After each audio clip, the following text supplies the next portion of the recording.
Nah, kali ini saya coba ini ya, saya menyampaikan sejumlah data ya dari berbagai lembaga di Indonesia maupun di luar negeri, eh, hal-hal yang kemudian terkait dengan kita lihat punya hubungan erat dengan kemunduran usia menikah. Ya.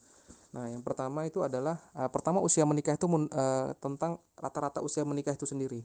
Jadi tadi kita sudah lihat ya, ternyata para para wanita, para sahabiah itu di masa masa Nabi atau bahkan bukan cuma masa Nabi, bahkan di berbagai peradaban, termasuk di Indonesia sendiri sebelum masuknya sistem sekolah konvensional Barat ya, SD, SMP, SMA, begitu. Itu saat itu para wanita umumnya menikah di usia sekitar balik begitu, usia mungkin 16, 15, 17. Mungkin adik-adik di sini bisa bertanya kalau masih hidup ya ke kakek neneknya itu bagaimana usia berapa mereka, khususnya para para neneknya gitu menikah usia berapa begitu. Bahkan hari ini kita masih temukan sebenarnya di desa-desa yang jauh dari perkotaan hal itu masih terjadi ya di sebagian tempat gitu. Nah, hari ini itu usia rata-rata menikah tuh dia semakin mundur. Kalau berdasarkan data, itu wanita itu hari ini di Indonesia tuh sekitar 22 atau 23 tahun. Itu rata-rata usia menikahnya. Gitu. Sementara laki-laki itu di usia Indonesia masih masih lumayan ya 25 gitu. 25 tahun. Nah, di Cina itu dia lebih tinggi lagi. Rata-rata usia menikah tuh usia 24 begitu itu di Cina. Itu untuk wanita, laki-laki lebih tinggi lagi. Nah, lalu kemudian Malaysia, Malaysia itu rata-rata usia menikah untuk perempuan 25 tahun, laki-laki lebih tinggi. Jepang, Jepang itu rata-rata usia menikah berapa? Itu 29 tahun untuk perempuan. Sementara laki-laki itu dia di atas itu, lebih tinggi dari itu. Korea itu 30 tahun untuk wanitanya. Untuk laki-laki lebih tinggi dari itu. Nah, untuk Inggris, Prancis itu kurang lebih sama ya. Itu untuk perempuan rata-rata menikah itu di usia 31 tahun. Nah, ini yang terjadi. Jadi kita lihat apa ya? Ada tren kemudian di berbagai negara tuh usia menikah semakin mundur dan Indonesia tuh pelan-pelan mengikuti tren itu. Dan ini sesuai dengan tadi apa yang Nabi sampaikan ya. Ya, bahwa selangkah demi selangkah ya, jengkal demi jengkal, selangkah kaum muslimin akan mengikuti cara hidup ya tadi Yahudi dan Nasrani. Begitu. Nah, di sini apa kemudian apa namanya berikutnya dampak dari, dan ini kita baru bicara yang menikah ya 22 tahun tadi yang saya bilang ada 25 tahun 30 tahun ternyata itu yang menikah, ternyata ternyata yang tidak menikah tuh jumlahnya juga sangat banyak. Ini saya dapat datanya ya gitu. eh, di di Amerika Latin itu sekitar 13% itu tidak menikah. 13% daripada apa namanya eh, mungkin laki-laki dan perempuan tidak menikah. Kalau di Australia New Zealand itu sekitar 14% tidak menikah. Kemudian di Mesir itu Mesir ada sekitar 90 juta penduduknya. Itu sekitar 9 sampai 10 juta daripada wanita di sana itu tidak menikah. 9 sampai 10 juta. Gitu. Ini angkanya sangat tinggi sekali. Lalu kemudian Arab Saudi itu perdata tahun 2015 itu Saudi itu penduduknya hanya sekitar 25 juta orang. Nah, itu dari ada sekitar 4 juta wanita yang siap menikah, itu 4 juta orang tuh tidak menikah. Itu kan angka yang sangat tinggi. Ada 4 juta wanita yang tidak menikah di sana. Itu bukan mereka tidak mau menikah ya, tapi memang itu yang dihadapi, kesulitan-kesulitan apa ya, hal-hal yang memang apa kerusakan-kerusakan yang terjadi, pergeseran-pergeseran yang terjadi. Begitu. Nah, lalu akibat dari kemudian kemunduran usia menikah, lalu kemudian banyak kemudian yang tidak menikah, dampaknya itu adalah meledaknya perzinahan. Meledaknya perzinahan. Ini saya coba bacakan ya. Ini data dari Kemenkes tahun 2009. Itu dari survei yang dilakukan Kemenkes ya secara random mungkin kepada sampel sekian banyak, itu 35% para pemuda atau remaja itu sudah melakukan hubungan badan. Itu di Indonesia ya, itu Kemenkes, itu tahun dari Kemenkes. Nah, kemudian ada lagi dari sebuah eh, perusahaan kontrasepsi, dia juga melakukan survei. Nah, ini lebih mengerikan lagi angkanya. Itu angkanya dari yang dia survei itu ya itu 40 sampai 45% itu sudah melakukan hubungan badan. Begitu. Lalu kemudian ini di Bandung dari saya nggak tahu ini dari Pemda sepertinya. Jadi 100 responden remaja itu disurvei dari semua kecamatan di Kota Bandung. Hasilnya apa? Hasilnya mengagetkan. 56% dari mereka yang disurvei itu 100 responden di setiap kecamatan, di seluruh kecamatan di Kota Bandung itu 56% itu sudah melakukan hubungan badan atau hubungan seksual. Nah, yang paling tinggi ya, yang paling menggairahkan itu dari BKKBN ya. Itu mereka melakukan survei se-Indonesia, dari survei itu ditemukan angkanya 63%.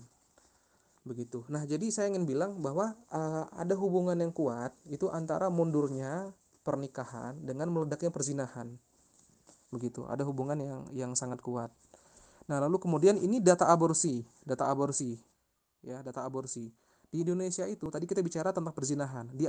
Sekarang data aborsi. Di Indonesia itu setiap tahun itu rata-rata ada sekitar 2,3 juta aborsi.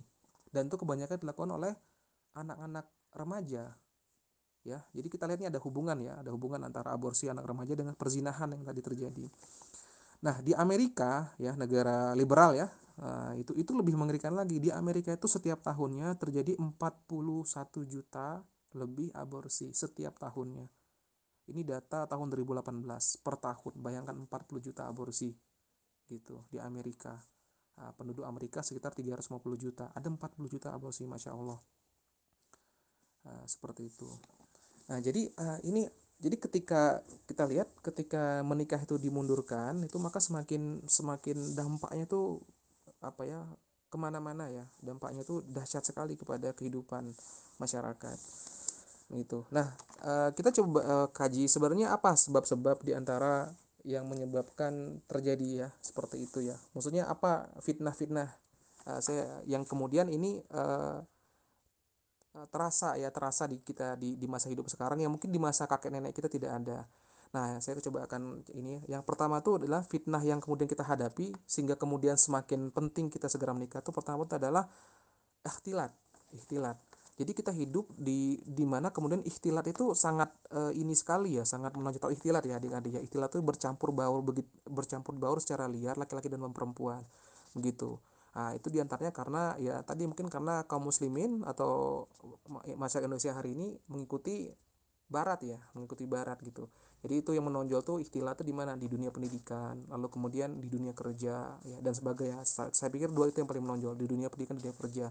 Ya idealnya begini, idealnya ya jangan ikhtilat. Harusnya namanya misalnya gini, dalam sekolah tuh dibagi sebelah kanan tuh untuk laki-laki, sebelah kiri untuk perempuan, atau bahkan kelasnya terpisah sehingga kemudian ikhtilat bisa diredam gitu. Nah, yang kedua, fitnah yang kemudian ini ya, yang kemudian kita hadapi adalah tayangan televisi. Tayangan televisi hari ini demikian apa ya? Demikian ininya ya, gencarnya menyiarkan acara-acara yang itu kita lihat hal-hal yang secara agama ya tidak baik ya, hal-hal yang mendekati zina gitu atau bahkan perzinahan. Nah, itu dijadikan tayangan tontonan setiap hari gitu kan kepada masyarakat gitu, dan itu kan tentu berdampak pada perilaku. Nah, yang ketiga adalah pornografi. Pornografi ini Masya Allah ya, di Indonesia ini juga dahsyat ya ininya ya. Sampai kepada anak-anak kecil, anak-anak SD itu sudah bisa mengakses itu sampai ke desa-desa juga. Lalu kemudian hari ini juga media sosial atau apa gampangnya komunikasi yang terlalu mudah ya antara kemudian lawan jenis antara laki-laki dan perempuan tuh hari ini tuh terlalu terlalu mudah untuk kemudian berkomunikasi dengan adanya kayak Facebook ya, WhatsApp gitu, Instagram. Jadi begitu mudah sekali, dan ketika mereka tidak bisa menjaga maka akhirnya bisa berakibat fatal gitu. Lalu kemudian juga hal yang juga baru muncul belakangan ini ya, berapa puluh tahun ini adalah budaya pacaran. Dahulu di Indonesia itu tidak mengenal pacaran ya gitu. Jadi di zaman kakek nenek kita itu orang kalau laki-laki perempuan berdua-duaan begitu, yaitu apa ya, bisa ditegur ya, ditegur atau bahkan apa bisa jadi ini ya pembicaraan masyarakat banyak begitu. Nah, jadi tidak tidak baik begitu pada itu. Nah, sekarang itu karena memang sudah dibombardir kita dengan informasi, dengan tayangan-tayangan, dengan budaya barat, maka pacaran tuh menjadi biasa gitu. Nah, pacaran itu biasanya sekian puluh persen dari orang pacaran tuh dia berakhir ke perzinahan Itu yang terjadi. Makanya dalam Islam itu kita tidak mengenal pacaran ya. Kita kemudian proses yang kemudian dilakukan itu adalah ta'aruf. Ya, jadi mungkin itu ya uh, di antara fitnah. Lalu kemudian saya akan bahas kendala. Nah, kendala-kendala umum yang dihadapi ya oleh lelaki atau pemuda dan pemudi ketika akan menikah. Nah, biasanya kendala utama itu nih buat perempuan tuh adalah sekolah ya, sekolah dan kuliah. Begitu. Ini jadi emang jadi persoalan ini gitu. Nah, sebenarnya aduh ini akan panjang tapi mungkin saya akan bahas nanti ya. Saya akan bahas nanti tentang sekolah dan kuliah ini. Jadi sebenarnya ini adalah satu konsep yang sebenarnya terlalu banyak kesia-siaannya memboroskan usia. Jadi ketika kita kemudian ikuti konsep ini tanpa menimbang lagi prinsip-prinsip Islam gitu, akhirnya kemudian terjadi kemunduran begitu. Jadi dulu sebelum adanya sekolah konvensional dari barat ini, para pemudi itu dia sudah menikah itu di usia tadi tidak jauh dari baliknya, usia belasan tahun gitu. Tapi ketika kemudian muncul sekolah, maka mereka termundurkan ke nanti termundurkan setelah lulus SMA atau bahkan setelah lulus kuliah begitu. Nah, lalu juga yang menjadi kendala itu adalah mahar dan walimah. Mahar dan walimah. Nah, ini mahar dan walimah ini yang menjadi momok besar, terutama di Arab, di negeri-negeri Arab. Ya, jadi kebetulan saya alhamdulillah pernah itu di sana ya, di salah satu negeri Arab. Nah, di sana saya menemukan fenomena itu. Banyak sekali daripada pemuda-pemuda di sana tuh belum menikah. Ini bahkan saya kenalan-kenalan saya langsung ya. Waktu itu saya punya kenalan seorang teman gitu ya. Saya ketemu di masjid sudah 30 sekian tahun dia belum menikah begitu. Lalu kemudian di sana ada juga seorang bapak yang juga hadir juga setiap sholat itu. Nah, itu juga belum menikah. Saya tanya berapa usianya, sudah 60 tahun. Begitu. Nah, saya kaget begitu. Lalu kemudian di sebuah kota di Alexandria ada seorang guru saya, seorang hafiz Quran begitu. Dia memakai cincin gitu ya di sebelah kanannya gitu. Terus saya tanya gitu, kenapa uh, apa namanya kenapa cincinnya dipakai di sebelah sana gitu. Nah, saya kaget, rupanya cincin di sebelah kanan kalau saya tidak salah itu adalah tanda bahwa dia belum menikah. Jadi orang bisa tahu dia belum menikah, kalau ada yang menawarkan dia terbuka begitu. Saya kaget. Dan itu guru saya ya, guru saya dalam belajar Al-Qur'an itu sudah 50 sekian tahun usianya gitu. Itu dia belum menikah begitu. Nah, di sana itu adalah menjadi momok besar itu adalah tingginya standar mahar ya, mahar. Jadi kalau di sana tuh mahar itu dalam arti dana-dana disiapkan sebelum orang menikah. Dia diharapkan harus punya dulu uang untuk menyiapkan beli perabot atau mungkin menyiapkan rumah, serah-serahan itu. Dan itu angkanya sangat tinggi. Biasanya mereka harus bekerja menyiapkan itu bisa 10 tahun lebih begitu. Nah, itu kalau di sana di Arab. Nah, kalau di Indonesia biasanya yang dihadapi adalah walimah. Walimah. Nah, sekarang ada walimah itu kan bisa puluhan juta gitu. Nah, walimah ini juga sebenarnya budaya yang membaratkan kita. Kalau dalam Islam itu walimah itu tidak wajib ya. Walimah itu hukumnya sunnah gitu. Kalau kita tidak mampu untuk walimah yang besar ya kita syukuran saja gitu. Bahkan Rasulullah itu pernah menikah itu ya sangat sangat singkat ya. Jadi dalam sebuah safar Rasulullah menikahi salah seorang istrinya itu dalam keadaan safar, dan kemudian dilaksanakan di perjalanan, lalu kemudian makanannya ya yang ada saja dirayakan bersama, kemudian dipotong kalau tidak salah kambing 1 ekor ya sudah gitu. Jadi dan itu ya insya Allah berkah gitu. Jadi sekarang itu mungkin karena obsesi daripada orang tua, obsesi keluarga, jadi kita diharuskan untuk menyiapkan dana walimah gitu yang nilainya ya besar ya gitu, bahkan sampai 100 juta atau lebih gitu. Nah, ini juga diantara kemudian yang menghambat pernikahan. Nah, lalu kemudian juga menjadi hambatan-hambatan menikah itu adalah tuntutan untuk pekerjaan tetap. Ya, tuntutan pekerjaan tetap ini juga saya temuin gitu ya. Saya temuin dari pihak mertua gitu. Nah, padahal dalam Islam tidak seperti itu. Sebenarnya ketika laki-laki itu sudah bisa menafkahi, sudah memiliki satu aktivitas atau pekerjaan, walaupun tidak PNS, walaupun tidak pegawai BUMN gitu, walaupun belum tetap, tapi dia sudah mampu untuk menafkahinya gitu kan. Maka itu sebenarnya sudah syarat-syarat sudah terpenuhi. Begitu, syarat sudah terpenuhi ya, dan dia diharapkan ya harusnya kemudian jangan ditolak ya. Begitu. Nah, lalu kemudian ini juga tuntutan kemapanan atau kemewahan. Jadi mungkin dia sudah punya pekerjaan yang tetap, tapi kemudian dia belum punya rumah, dia belum punya mobil, dia belum punya tabungan gitu. Nah, terkadang sebagian orang tua ketika, apalagi mungkin yang kalau orang, ya, jadi tuntutan kemapanan dan kemewahan ya itu juga menjadi sumber persoalan yang mengakibatkan halangan-halangan dan kemunduran daripada usia menikah di kalangan pemuda gitu. Nah, itu halangan-halangan, sebagian memang itu sumbernya dari luar ya, bukan daripada si pemuda-pemudi itu sendiri ya. Kayak tadi mahar, tuntutan mahar dari keluarga, dari tuntutan walimah ya, biaya walimah gitu.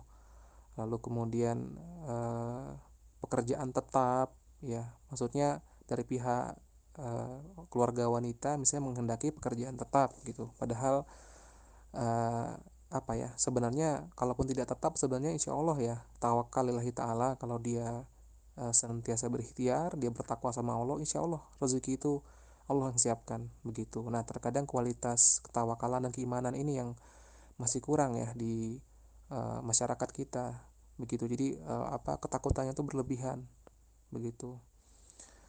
Terus tadi tuntutan kemapanan kemewahan. Nah, ini hal-hal yang memang dia dari saya pikirkan dari luar. Tapi juga terkadang sebagian daripada halangan atau kendala pernikahan itu, penyebab dari mundurnya usia pernikahan itu adalah berasal daripada si pemuda dan pemudi itu sendiri. Atau diantaranya misalnya adalah kriteria berlebihan ya. Jadi hari ini tuh kita dihujani ya, setiap hari itu dengan konten-konten yang itu tidak real gitu ya. Maksudnya mungkin adik-adik sebagai orang Indonesia tentu melihatlah kehidupan sehari-hari itu seperti apa sebenarnya ya. Kebanyakan dari masyarakat gitu.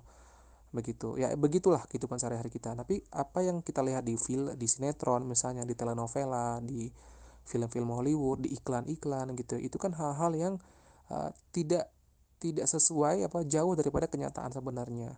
Nah, tanpa sadar itu ngebentuk suatu ekspektasi-ekspektasi yang tidak realistis begitu. Jadi misalnya dia memiliki harapan yang terlalu tinggi dari sisi materi, harapan yang tinggi dari sisi mungkin romantisme daripada si pasangannya, dari sisi mungkin sifat humornya, dari sisi mungkin fisiknya begitu.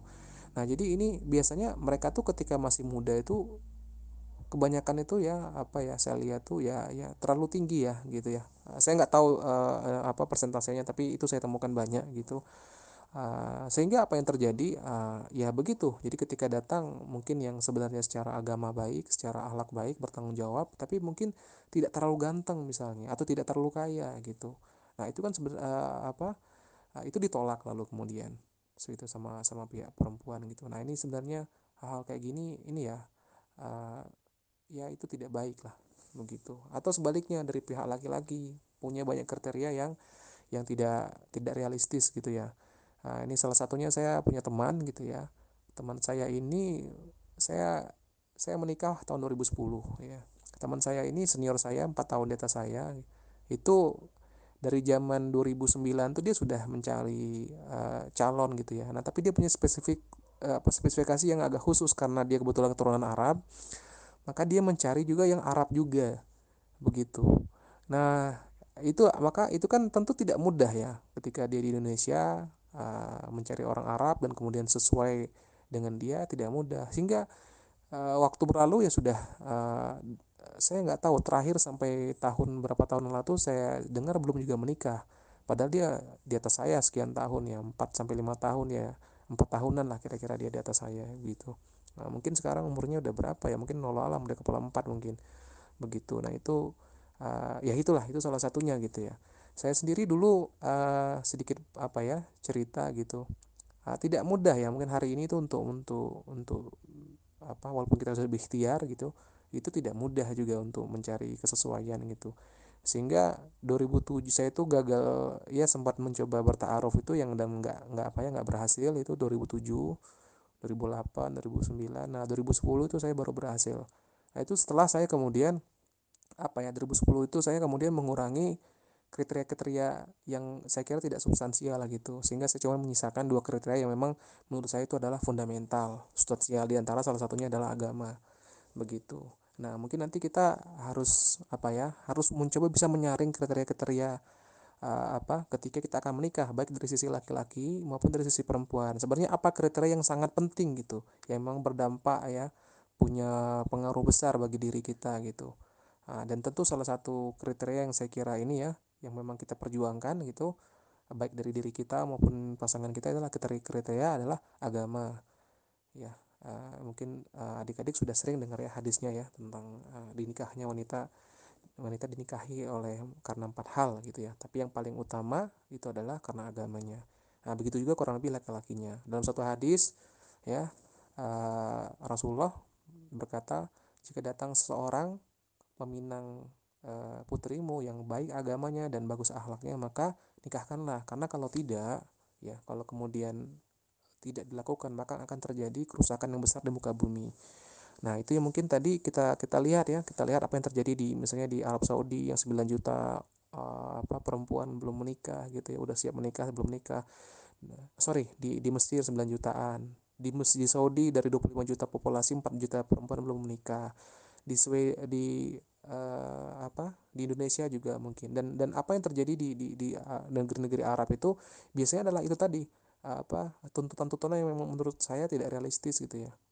Mahar, kemudian serah-serahan, harus punya apa dan apa dulu gitu. Jadi yang kasihan tuh ya dua-duanya kasihan. Kita kalau kesana tuh ya puluhan juta orang itu belum menikah padahal sudah usia kepala 3 kepala 4 kayak gitu, dan seterusnya gitu. Itu kita sedih melihatnya begitu, karena kemudian budaya yang terbentuk seperti itu. Nah, kita kalau bisa di negeri kita ini, di Indonesia ini secara khusus, kita coba perangi ya budaya-budaya seperti ini gitu. Jadi ketika misalnya kita punya keluarga, teman saudara yang ingin menikah tapi mungkin dana terbatas, ya tidak tidak apa ya, ya tidak apa-apa, maksudnya kan nggak harus walimah yang besar-besaran, syukuran sudah cukup begitu. Atau misalnya dia sudah cocok, laki-lakinya bertanggung jawab ya, sudah bisa menafkahi, tapi misalnya dia belum belum mapan, dia misalnya belum belum PNS, atau dia belum punya pekerjaan tetap gitu, tapi dia dia kita lihat dia punya pekerjaan ya, punya aktivitas yang dengan itu dia menghasilkan. Nah, itu hal-hal kayak gitu kita dorong gitu ya, kita coba encourage gitu, maksudnya kita kita dukung gitu agar dia lebih berani gitu kan. Dan terkadang hal-hal kayak gini ya adik-adik ya, selain di diri kita, memang perjuangannya itu di orang tua gitu ya. Di orang tua ya, seringkali mungkin ganjalan-ganjalan atau halangan-halangan itu ada di orang tua dengan berbagai macam hal-hal yang saya sampaikan tadi. Nah, orang tua itu menurut pengalaman saya dan banyak orang itu sebenarnya dia bisa diluluhkan hatinya. Ya caranya ya mungkin memang relatif ya, tergantung orang tuanya, tapi secara umum itu bisa. Caranya itu ada dua ya, ada dua kalau kalau pengalaman saya. Yang pertama adalah kita coba persuasif ya, kita coba bujuk, kita coba sampaikan gitu ya. Jadi misalnya kita sudah punya calon yang kita cocok, yang kita ridho sama calon itu, tapi orang tua nggak setuju dengan berbagai macam mungkin alasan gitu. Nah, kita coba dekati berulang kali orang tua, dekati seperti itu. Nah, itu yang pertama. Yang kedua ya tentu yang terpenting ya, meminta kepada Allah agar menggerakkan atau melemburkan hati orang tua begitu. uh, Ya itulah, itu nanti mungkin diantara adik-adik akan mengalami hal-hal seperti itu ya, perjuangan seperti itu. Nah, jadi singkatnya ya, Islam itu mencoba menghilangkan semua kendala-kendala pernikahan gitu. Jadi segala kita harus berjuang hal-hal yang sifatnya menjadikan pernikahan itu menjadi tertunda, jadi terhalangi, itu sama Islam itu berusaha dihilangkan. Bahkan lebih dari itu ya, di surah An-Nur ayat 32 itu diperintahkan kepada kita, kepada para wali, orang tua, bahkan kita semua itu agar nikahkanlah gitu. Jadi kalau di surah An-Nisa ayat 3 itu kan, fangkihu ma tabalakum, nikahilah. Nikahilah tuh maksudnya perintah kepada laki-laki untuk menikahi perempuan yang baik baginya. Tapi di surah An-Nur ayat 32 itu perintahnya, nikahkanlah orang-orang sendiri di antara kamu. Maksudnya kita tidak bukan cuman kita yang menikah, tapi siapa yang masih sendiri nih, misalnya kakak kita, adik kita ya sudah usia menikah, atau mungkin saudara kita, ya anak kita, ya kawan kita, itu kita coba kita coba bantu gitu bagaimana mereka menikah. Begitu. Nah, karena seringkali mereka juga apa ya, mungkin terbatas aksesnya, kenalannya, aktivitasnya. Jadi perlu kita bantu, kita carilah cara, kita kenalkan atau kita pertemukan dan sebagainya, begitu. Nah, ini mungkin sudah waktunya sudah melebihi apa ya yang direncanakan. Sebenarnya masih banyak yang harus dibahas ya, gitu. Terutama yang belum saya bahas ini masalah tentang pendidikan gitu. Bagaimana dampak daripada sistem pendidikan Barat terhadap kemunduran menikah. Itu mungkin satu sesi khusus tersendiri ya, atau mungkin ditanya jawab gitu. Dan bagaimana kita mensiasatinya gitu untuk masalah apa pendidikan ini, begitu. Mungkin sementara sejauh ini ya mungkin itu dari saya. Mudah-mudahan ada manfaatnya. Mohon maaf ya dengan segala kekurangan. Uh, Ya insya Allah kita tutup dengan doa kafatul majelis. Subhanakallahumma wa bihamdika asyhadu an la ilaha illa anta astaghfiruka wa atubu ilaik. Wabillahi taufiq wal hidayah. Wassalamualaikum warahmatullahi wabarakatuh.